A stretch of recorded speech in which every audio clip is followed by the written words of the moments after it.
everyone, and welcome to today's EGX developer session with Planet Coaster. My name is Chris Bratt from Eurogamer, and I'm absolutely delighted to introduce these lovely men from Frontier. So we've got Johnny Watts. Hello. Hi, everyone. You're the Chief Creative Officer. That's the posh title. All I do is have fun making Planet Coaster. It's a hard life. Oh man, that was a lovely quote. Just have fun making Planet Coaster. So true. Excellent. We've got Andy Fletcher. You're the lead designer. That's right. Hello. Nice to be here. Yeah, welcome. And John Laws, you are the art director. Well, I'm the studio art director, and I'm kind of representing an awful lot of very, very good artists. No. But the reason why I say it is because we've got some phenomenal talent, which you're going to see later in this. So to anybody watching I work with, well done, and I hope I do a good job at showing it off. But thank you all for coming. It's great. That was a good humble brag there. Like, the art team is really true. good. Yes, Johnny and a John on the same panel. You're not doing me a lot of favors here. Do you know what? We've been working together for 27 or something ridiculous years. It's a long 27 time. years, and everybody gets our names wrong. So, hey, Excellent. No, so we get on really well, I think. Well, still. I'll try my best not to do that throughout this, but I think before we get into the Q&A itself, we're going to start off with a trailer that you might have seen at E3 2015. So let's do that.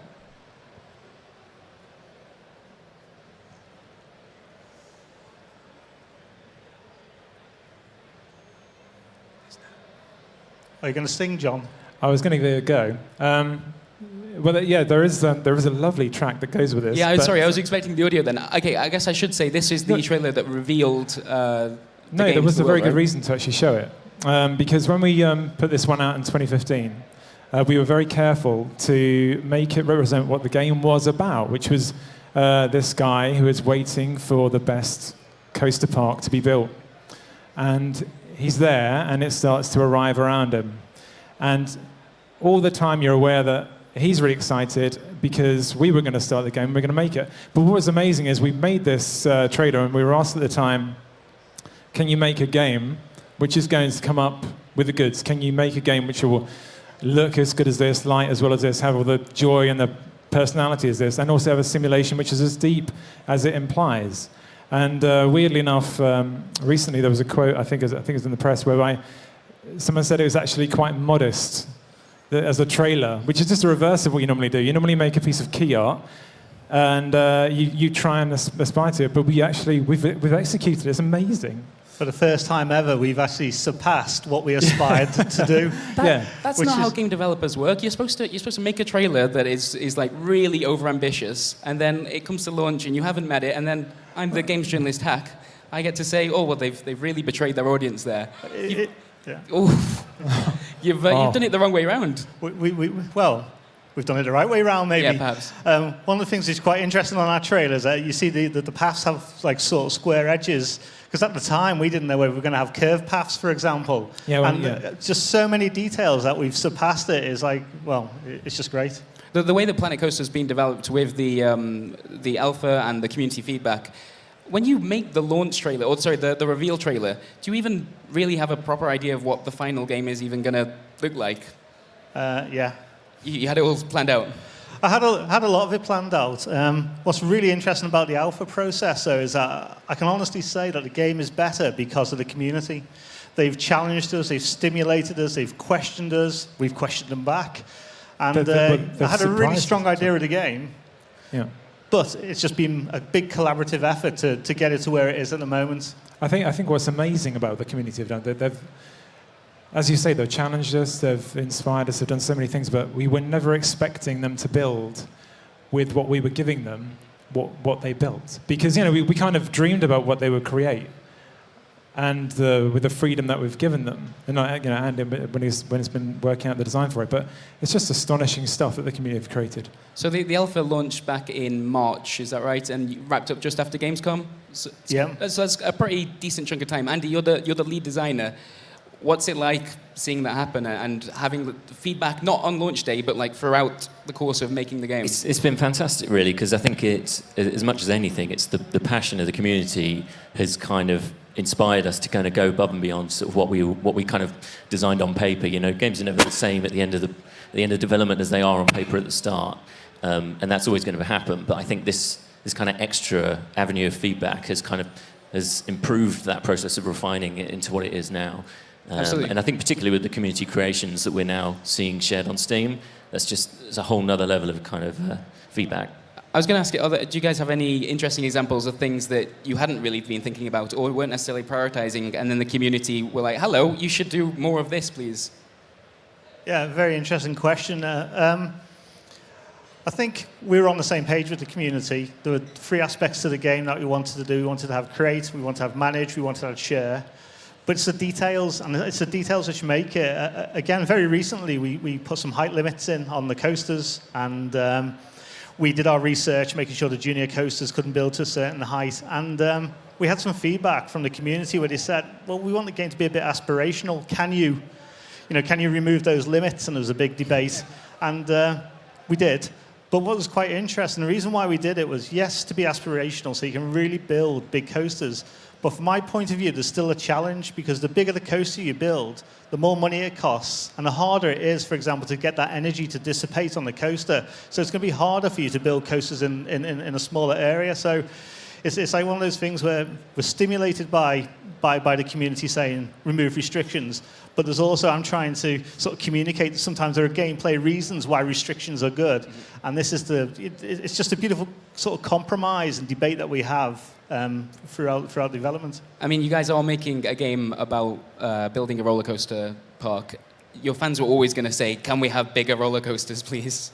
Well, definitely. The other thing which is interesting is that in one of the alphas, we had curved chain lifts on, and we removed them for a later alpha. And again, it was almost as if we thought there weren't any coasters out there which had them. No, we were wrong. Our experts, our fans said, well, this coaster, and we listened and we changed. We changed it immediately. So, as I say, it's just a collaboration. We are super coaster theme park fans. We want to build the best game we possibly can. You guys, our players, want to as well, and we're gonna do it together. Excellent. It's good to hear that. The game is actually properly coming out in November, though, which isn't that far away. No. Yeah. It's quite close. Everything going all right? You'll be surprised. I wanted to ask, what's left to show? You've shown so much during the alpha. What else have you got over your sleeves? So there are 3 things, there are 3 parts of the game, as I said: create, manage, share. And we've got some nice snippets of some features which speak to each one of those different threads of the game. I'd also like to say that there's some stuff that we're not showing today, which has been in development from the get-go. So if you see something, if there's something that you don't see today, don't panic.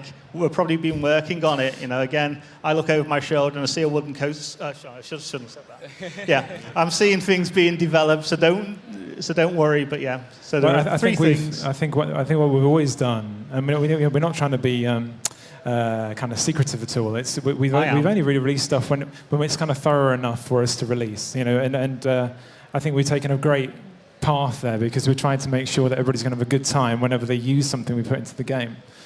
Well, that's a good point, because what you're going to show next, this is really hot off the press, and you're still not 100% happy with it because you never are. So what we're going to talk about today is themes, and we're going to show you where we are with one of the latest themes. So what we wanted to do with everybody when they were building stuff is we never wanted to railroad anybody with a theme. So you may, if you're on the alpha, you may have played with pirate and fairy tale, and seen that we never railroad you into it. We let you combine to make very dense environments or very free, open environments. So at heart, the building system is all about kind of almost like a kit bash approach to making the world. And we really go deep into kind of concepting at a very early stage what we want that world to look like. So, in a moment behind me, you see some of the fairy tale concepts very early on that we made. Because we want you to be able to build the most beautiful fairy tale area. At the same time, we want the freedom for you to mess with that and create whole new themes that we weren't expecting. So that's what we then wanted to do with the sci-fi. So I'm going to show you... Sorry, the what? Sorry?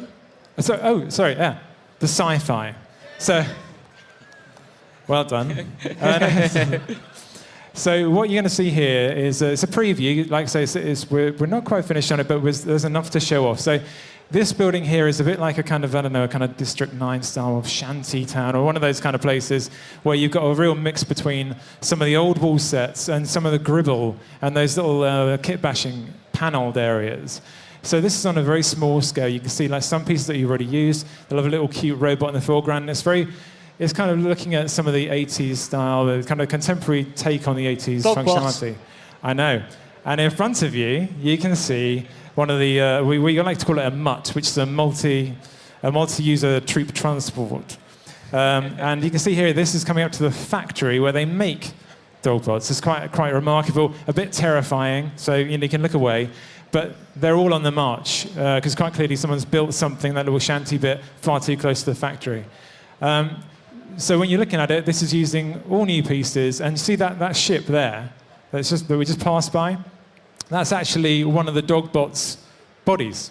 Because with Planet Coaster, we always design the idea that we know you want to play with it. We know that you want to mess with what we've given you and create new and exciting environments. Certainly the community has shocked us at every moment about what they can do with this. So what I'd like to show you is what the factory produces. We'll use the MUT, the dog bot, as a good example of where you can go. So all the legs, the head and everything is separate. So when you start to combine that with like the cargo canisters, you can make a nice articulated dog. Or you can make a nice flying dog.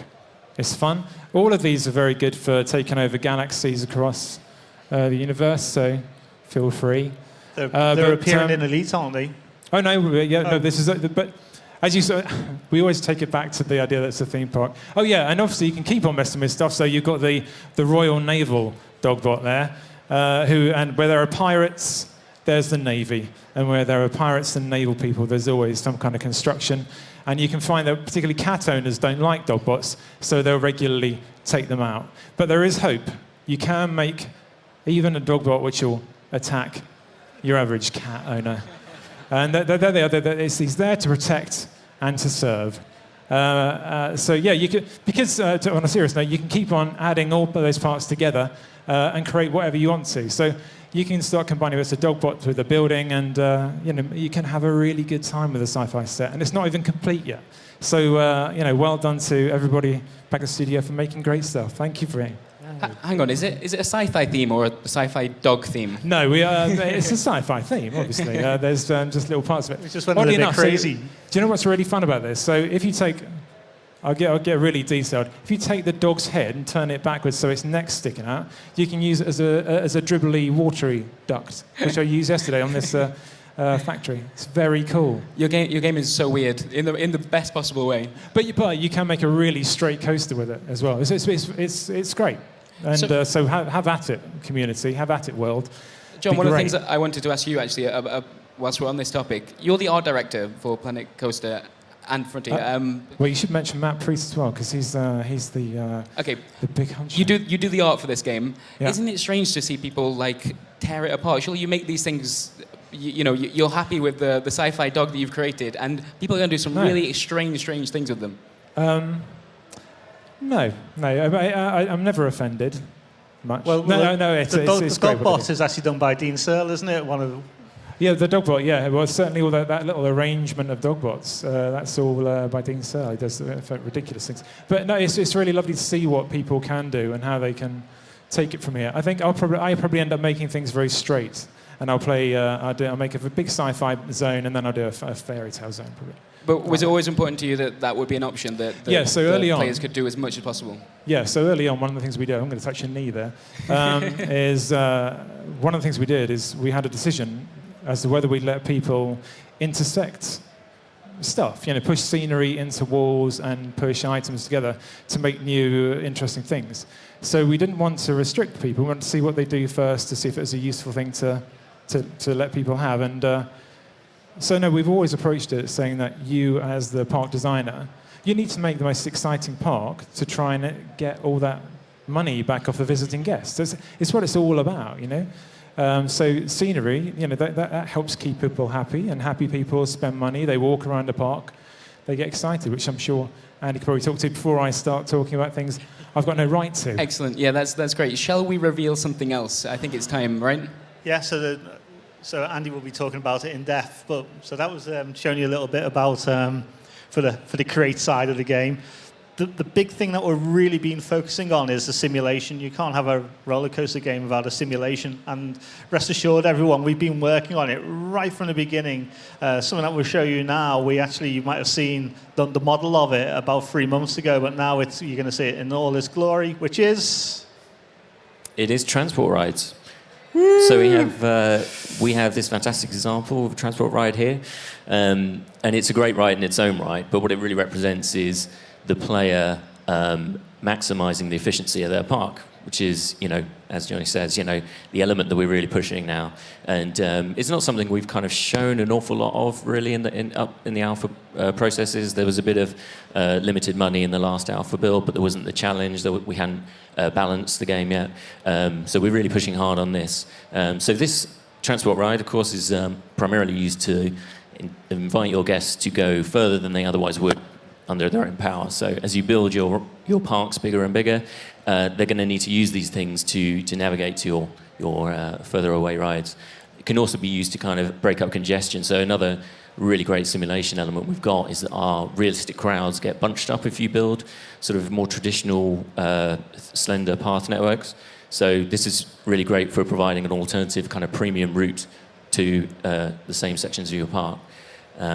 It's also kind of, we added some new extra details for transport rides, so you can now, you can actually edit the prices of individual stations. So that means you can kind of balance like how much you're going to charge at different stations and, route people appropriately. You can make it free and just, make people, not afraid to like go to the other side of your park at the drop of a hat. And yeah, it really speaks to the management side of the game that we're pushing on now. So one of the things you might want to do with this ride, for example, is to connect some different areas of flatland in one of the career mode scenarios. So career mode is something we're really pushing on now.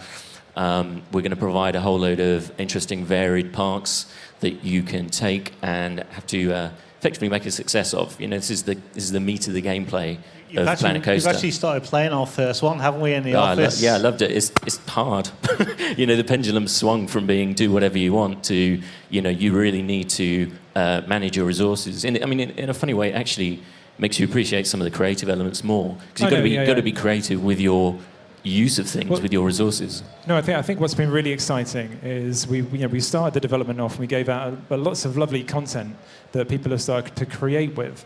So they made these amazing parks, and now when that simulation is going in there, you're really starting to see this idea coming together that what you do as a player is you design the most beautiful trap to try and steal money off the guests that come. You're devising this huge machine which takes that little bit of gold from the people coming. But it's so much fun to do. And as long as they're happy, then everybody's happy. The thing that I'm really enjoying, is actually during like the downtime when you're kind of waiting for kind of money to come in, whereas before you would just kind of fast forward time, maybe you're actually, to maximize your profits, you actually do want to engage with the scenery tools, and you do want to, put scenery around your rides so that you can charge more for your ticket prices, keep that revenue kind of accumulating faster. So it pulls you into the creativity tools in a really nice way. So every time we make a station or a shop, for those of you who don't know, it comes in. This is great, the way it works, is it comes in as pretty much a pretty prototype box, which you can then build around. But once you've built that stuff around there, then you can actually save it off and do stuff. That's pretty, but you know what I like? Right. So I like, when I was looking at the park management, I saw what we're going to be doing for loans. So previous roller coaster games we've made, the loan has always been a slider. And now, I don't know why does it excite me so much, but why does it excite me, Andy? What have you done? Why does it excite you? Well, there's more, I guess it's a bit more real world. You select a loan from options available to you. And it's like so a you'll have series different of products, isn't it? It's like going into a bank almost. You've got different levels of interest and repayment options. And it's kind of the slightly drier, but really interesting side. I find it really interesting because also from a design perspective, like the different scenarios, we can offer the player different types of loan options. And it's a fantastic balance though within Planet Coaster, in that you've got if you've got a simulation which is a lot of fun to play with and really interesting to use. So if you've entered the game as a creator, you will be teased into managing a park. You will come out of sandbox playing. You will start playing challenges because it's so exciting. It turns what you normally do for pleasure into something which is both pleasurable and actually fun. I find I'm building much more realistic parks as well in the scenarios. I'm actually, my path networks are, I used to be just like real straight lines and dry, and I just put the ingredients in that I know will get my money back. But now I find myself building actually realistic layouts because they work much better. It's almost as if we designed it like that. I know. I don't know how it happened. But there's other features we should probably kind of name check. We're going to have a research system, which again we'll make use of in our scenario levels. So you will be restricted in what you've got at the start of the level, and then you kind of have to decide. It's a bit more granular than in the past, and you have to decide what it is that you want to pump your money into and how much. I think that's a big key. In our sort of campaign mode, it is all about getting these restrictions in to let people play the game in a different way, to really challenge them. Yeah. Sandbox, that's different, but in campaign mode, we're starting to get the tools in it to make it a lot more interesting. Yeah, that's right. And there's so many different ways to make money in the simulation. If you want to maximise your staff, if you want to just try and get more rides as much as possible, that we have to be open to the idea that people can complete these levels in so many different ways, and the restrictions, like you say, are so key to kind of balancing that experience. Yeah. Mechanics. We're going to have ride breakdowns and mechanics to fix them. Of course, this is always on the plan, and they're coming in now. So we're really putting the final pieces of the puzzle now. No, I love that. No, I think there was a cheer at the back for mechanics as well. It's fantastic. There's always going to be.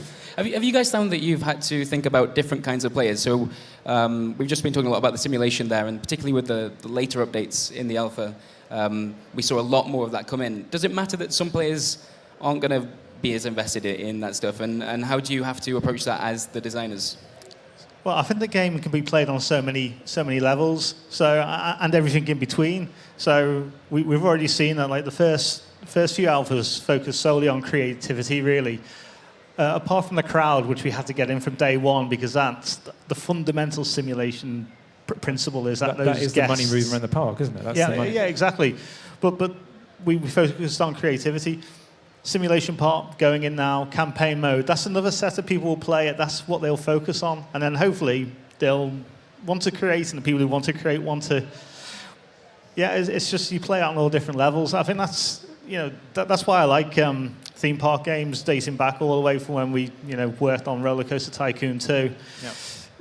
Yeah, I just flip between the different things. Sure. Yeah, everyone builds different parks. There's no solution to these levels. There's no puzzle you're trying to solve. There's just interesting parks for you to challenge your kind of management skills and to challenge your creative way to make it a absolutely. success. With that in mind, on the creative side of things, it's difficult to talk about Planet Coaster without talking about the community creations that you guys have seen. Absolutely. No, I think there are some examples showing up behind us.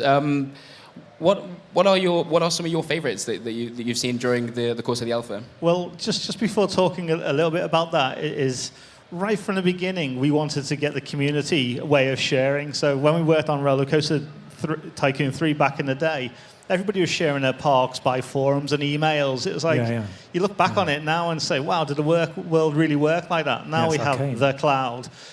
We have Steam Workshop. And we really wanted to just use that to its maximum. In fact, with the planet that we have, we're actually trying to put avatars so that you can see your friends who are on Steam, so you can really see. We almost curate all the content so that people can really access it. It's been designed right from the ground up, right from the beginning, to facilitate people sharing their creations. I think that's what I was referring to just earlier on. I think as soon as we had a blueprint building or a blueprint station actually working, it was like a revelation. It suddenly made construction kind of quick. If you want to, almost like in the same way as from an artist would block out a park, you could make a building and then start putting that around, and then you could suddenly make a park quite quickly. And it was so great that we could imagine a creator who spends so much time investing time into the game to make beautiful models, and then they could share it, and then you would have someone who's really about the simulation and not too eager about the creation side.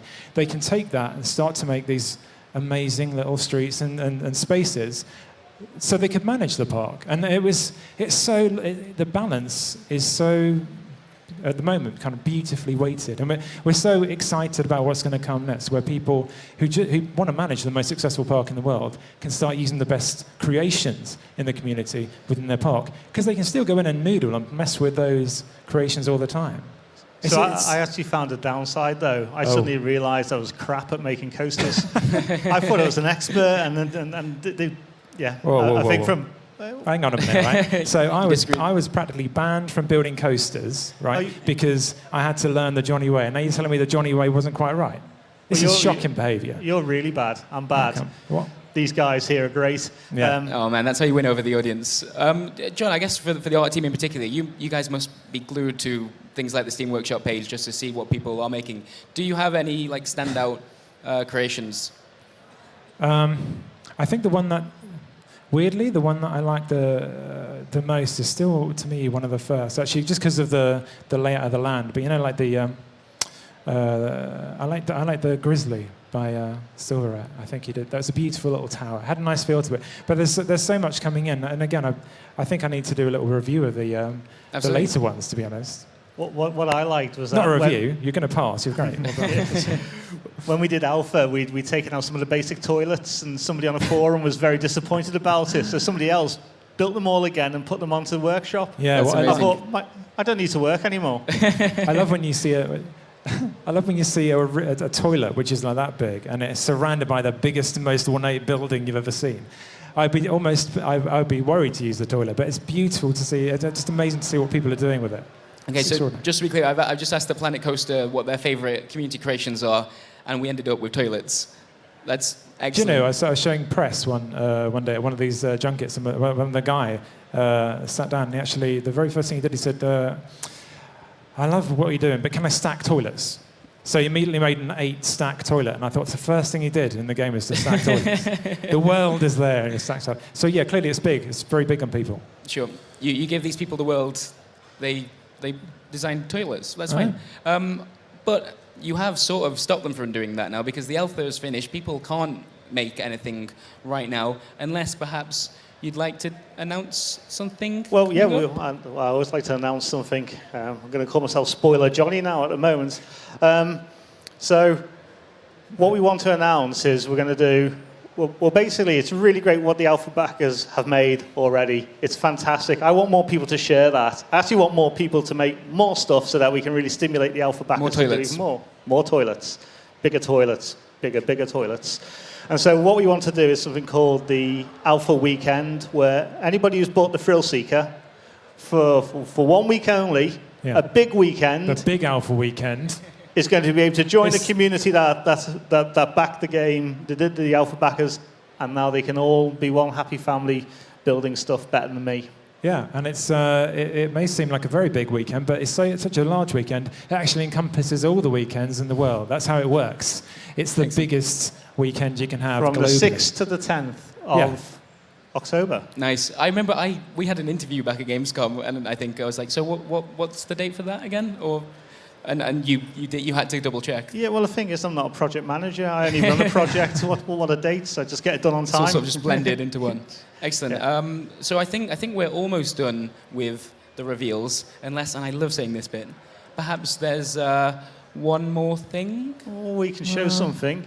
Just a little one. Yeah. Before I show it, I just need to really make the point that no guests were harmed in the making of this video.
Thank you. Cheers. It's not like people have been asking about that since the start. Well, I can just say that peep bowling is back. Yep. Clearly. There is a really haunting thing to seeing all these people happy about a roller coaster just about to bowl through them. Why are they so happy? Well, they come to a theme park. I was going to say, wouldn't you be? No, it looks terrifying. But yeah, so peep bowling was a big thing in Roller Coaster Tycoon 3. Yeah, definitely. The game is a celebration of fun, and yes, we're going to spend time creating and managing and things like that, but you also want to have a chance to be mischievous, don't you? You've done this big creation, and now you want to get some people to fly around like you're bowling them. I think just makes sense to me. Yeah, I mean, it's you can only do it in test mode, so it's very much detached, if you like, from the game in that kind of way. When you test a coaster out, you can have a bit of fun. You'll never make any money from that coaster, so it really is. It's there. You've got a couple of options, but we took the most fun one you can have, and it's crazy. I mean, it's crazy. Well, I enjoyed it when we did it 14 years ago, and I'm just a dinosaur who wants to do it again. You guys were telling me about a kind of interesting design decision that happened once the visitors land after being bowled by a giant roller coaster. They sort of wave. Like, can you explain why that happened in the first place? That's kind of their stranded state. So basically, if guests are kind of stranded off the paths, away from their normal kind of habitat, they'll kind of let you know, and they're like, well, I'm not where I should be. Sure. Bit back from it. So that's but it's what I do. It's like whenever I trip over because I'm an old man, I just get up and say, I'm okay. I'm all right. I really like that. That was clearly an unintended action, but then you saw it and you're like, that makes it look like they've had a really nice time. That was the thing. So we want them to get up and instantly be thrilled and excited. But when they got up, they did exactly what they were supposed to do, which is go, I'm over here. And someone said, Mike, they're really happy about that. It's like, well, our job's done. Just keep it. Yeah. Well, I think that's the guest brain working. I reckon the guest brain is so sophisticated now that they're actually acting out in real life. Excellent. I believe it's emergent. So I think we've got about 5-ish minutes for questions from the audience. There's going to be a microphone that's coming over here. If anyone would like to stand up and ask about Planet Coaster, you can do that now. Don't be shy. There we are. There's a spotlight as well. Oh, I should ask, by the way, when exactly do you think we will see the peep bowling and the coaster crashes? Is that going to be for launch? Oh, definitely for launch, yeah. Yeah. Excellent. Well, people are too nervous to stand up. Hang on, here we go. There's a gentleman in a cap. If he just walks out now, this is going to be really embarrassing for all of us. Hello.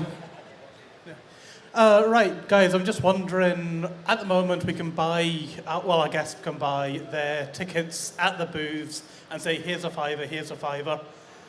Are we going to be able to buy day passes and things like that? Absolutely. So you'll be able to set a price at your park entrance, and then you can adjust all the prices of the individual rides however you like. So you can make them all free, in which case the guest will evaluate the worth of your park as a whole at the entrance. Or you can kind of do a mix. You can kind of have some, a certain amount to get for entrance, and you can balance the rest of your prices. Or you can make it completely free to come in, and then make the prices. There's a third way. Oh, there is? We want to... You can do the priority pass as well. So similar to what you'd see now on the major theme parks. You pay your day pass, and on top of that, you can do a priority pass. That's right. Well, thank you very much. All right, that's all right. That's an easy question. Right, I'm done. Hello. The water is fantastic. Are there any plans for actual fluid dynamics and water rides? Ooh, the first question was easy because I would have just said no. Second question, wait and see. We love. That sounds like a yes. I'm not saying yes. So I said it sounded like a yes. Well, I just like I like log flumes. Right. Good. Yeah. So any plans for things like, you could put a dam in, or rivers, or streams, or with. The one thing that we really wanted to do when we put water in was, again, when you make a game, you haven't got an infinite amount of time. And we wanted it to look really nice and be set dressing. There are a few little things which we might be doing to it, which I'm not going to say. But a lot of the energy is going in making the rides now. Yeah, so. I think when we... the point I made early on about when we release something, we want you to enjoy playing with it. and make it deep. In this literal case, that's the way that we'd approach a feature like water, I think. Yeah, and without getting too defensive, I'm very defensive about it now, is the other thing which is really important, which we don't really talk about, is the undo feature. Yeah. And so that you can undo multiple times, you can redo multiple times. When you put fluid dynamics into it and the water's flowing around, how do you undo it when you've got something just right? So again, when we make decisions, we're looking at the game as a whole, and we think that this undo is so important because the game can be quite complex. I don't want people to be afraid to try and build something, and so undo trumps lots and lots of design decisions. Very important. Cool, lovely. Oh, that's it? With the different parks area, the themes, would we be able to make sure the entertainers stay in a specific area? At the moment, when I've been playing it, they tend to go to the entrance, bunch everyone up there and stop all my guests from getting to the rest of the park. With it, certainly at the moment, you'll find that they actually go outside the entrance and they walk all the way down the entrance path, so that's certainly not going to happen. They'll be navigating far more intelligent than they are now, and they'll be staying within the park boundaries. So I think the specific question which you asked was, are we going to be able to have zones where they're going to be?